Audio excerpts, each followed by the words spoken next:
So, guys, last week you started to talk about something that I think has been very interesting. And I remember back when I used to dabble in Facebook ads back in the day, I remember when they made it less broad the first time, but apparently the targeting has gotten a lot harder on Facebook ads. Educate me. So basically, up until literally 2, 3 weeks ago with Facebook ads, you could target people who were interested in a huge variety of artists. It was a little bit arbitrary and it cut off before like 2023 or so, but you could definitely target like underground hip hop artists and also Taylor Swift and also I don't know, some weird 80s classic Falling in artist who has reverse. like yeah, you could like but like there was definitely thousands of artists you could target. And it went Born of from Osiris. yeah, it went from thousands of So, but artists you could hold it on, went hold from on. Hold on. I want to get some okay. context for the listener. Okay. For people who don't know these artists, Falling in Reverse has millions upon millions of monthly listeners. Like all these groups you guys are saying, like it really is that big that you now can't target. Born of Up to Osiris is smaller. Falling in Reverse is pretty big. Falling in Reverse has 9 million Yeah. monthly listeners, so they're But probably you could the target 600 biggest artist. you in could that target range. most artists who kind of broke pre-2023 or so, who had over 250,000 Spotify monthlies, I would say, is like a Yeah. good rule of thumb. Now, you can target almost no artists, and it's moved more into like if I want to target, just use the metal example that Andrew was using, you could target Born of Osiris, who are sort of on more of a prog nerd side of the genre, but also like I don't know, Gorgoroth, who are cool, you and not for nerds. Like Yeah, no, but sure. like two totally disparate artists who like don't really share any fan crossover are both now under extreme metal, right? I And don't even know if they have extreme metal they do have because extreme metal because I've been using it. okay. I went to target like Linkin Park, and Linkin Park doesn't even make the cut. They're just put under Yeah. like heavy metal or alternative rock. I forget which Yeah, one. and so this is the thing is that they've reduced all of it into a few core genres. That being said, Andrew, how bad is this actually? For the most part, kind of doesn't matter, I would say. Like, because for years, Facebook's been doing this thing called detail targeting expansion or Advantage Plus detail targeting. And what that means is if you typed in something like Born of Osiris or Falling in Reverse, they would automatically look at like, well, who has a bunch of overlap with Falling in Reverse and include like the whole bubble. So even if you typed in one band, it would kind of be like that band and everything within like a huge radius around them in similarity. And the rest of it would be determined by Meta's AI. So their AI would say, okay, we've gotten 15 conversions, and these are the people that saw the ad and didn't convert. These are the people that saw the ad and did convert. Then within that like 100 million person audience that they would have, they would kind of hone in on the exact sub vein of the audience that liked it. And now it's just odd, like you just can't even get that detailed up front. So you have to use something like alternative rock or indie pop and indie whatever, or they don't even have like new metal or alternative metal. You just use like heavy metal. And it's really almost like it's the same in actuality. It's just that they're not even hiding the fact that they're expanding it behind the scenes. They're just telling you like, yeah, you can't even target that stuff anymore. You're using our AI. And they really recommend that you kind of just use nothing. And I found that actually doesn't do better a lot of the time, but like having something just to steer it initially, like an alt rock, can actually be enough just to get great results. So let me be the audience's advocate here as the person who knows much less than you two about this. So one of the things I always hear from, and I'm sure we all always hear, is I make the most special snowflake of music. There is no artist who is anything like me. I am genreless. Everyone is stupefied. When you're seeing artists who fall more in the unique range, is it worse off for them? Is it different across any artists that are hard to classify? Like, is there any dynamic there? So in the past, this change only happened like 2 weeks ago. So the data is kind of limited. I'm sure it's probably the same for Matt, but like so far, every campaign I've been running that I have like before after data has been the same. But I haven't had anything like crazy before and after to really compare. I'm like, one of my projects is dubstep metal, like one of my projects, and like that's kind of niche, Yeah, that's it's pretty not, niche. and the ads still work basically the same. And so I think that if you're doing, 'cause one of the strategies I used to do is target fans who like metal and who like dubstep, or these metal artists and these dubstep artists. And you can't do that anymore. You could do heavy metal who also like electronic, which is probably close enough.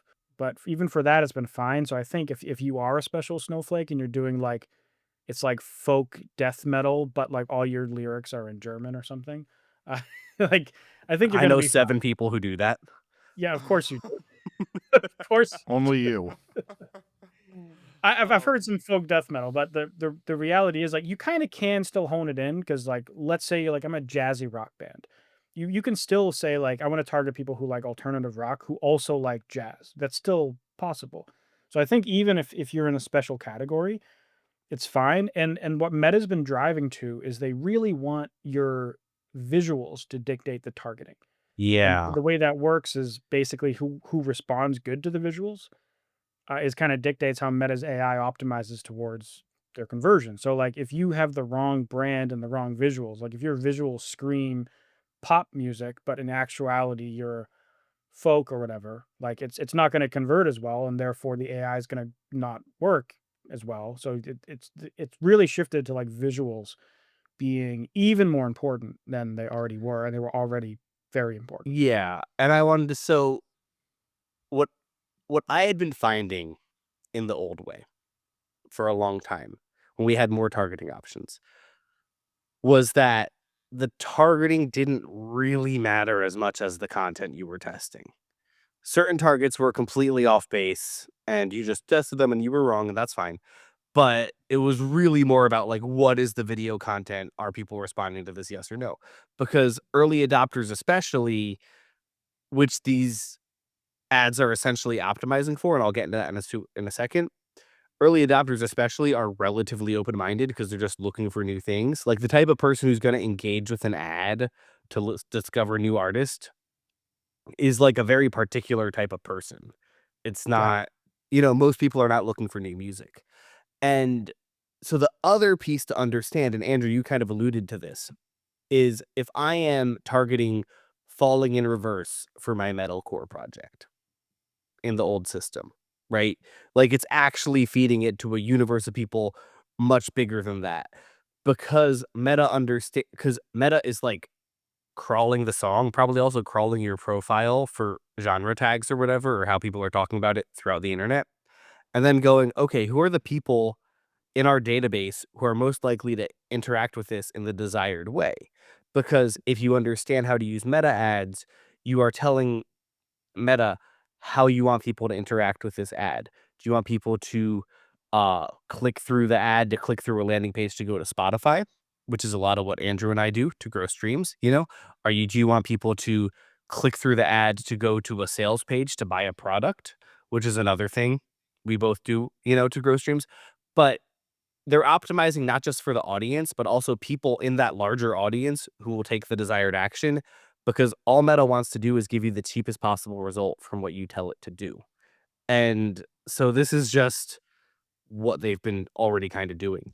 The other thing, two very important things to realize here.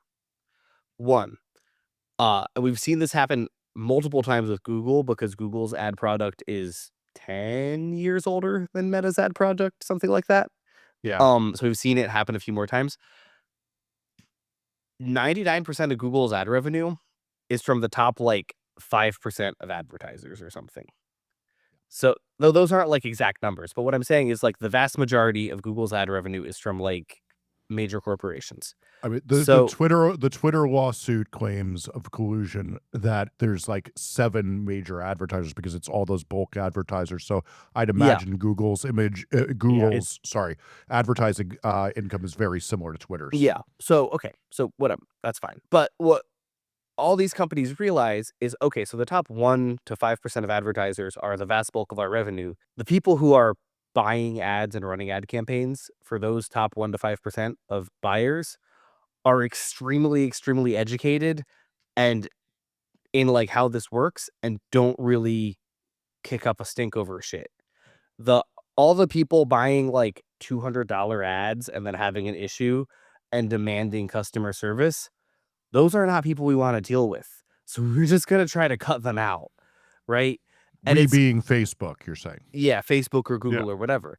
And like with Facebook right now, all of my big ad clients, like the pop stars and stuff I work with, they're not even fazed by this at all because everything we were doing was just data driven because we had all this data from past buyers, from people engaging with the pages, yada, yada, yada. Right. So there's still ways to take advantage of it as an independent artist. Like, don't get me wrong, but realize that these ad platforms are always optimizing towards the top buyers, not towards the guy who has $50 to spend on ads. That's all I have to say about that. Is yep, that was well. I'll give it like a 2 cents or 4 cents rather, 0.4 cents. Is that it they're also kind of advertising for the generic kind of e-commerce, like someone running a Shopify store, and that's why anytime you get a recommendation on Meta for like, hey, do this will shave you 10%, or it's usually even more specific, like this will make your ads 9.7% better. All of those recommendations are based off of e-commerce stores because that's really their bread and butter. They're not optimizing for musicians, sending people to the streaming platform, blah, blah, blah. The entirety of probably all music artists marketing their music is probably a borderline a rounding error to Meta. So what we do, like we're in a niche of a niche, and we can drive results with that niche. But it's like from Meta's perspective, they don't care about this whole category. And the nice thing is, even though as much as I hate these new changes, they don't actually change that much for almost anyone so far in the last 2 or 3 weeks that they've existed. Well, I look forward to you guys updating us if that changes. Oh, there'll be YouTube videos, and I'm sure from Matt of 500 TikToks and Instagram reels.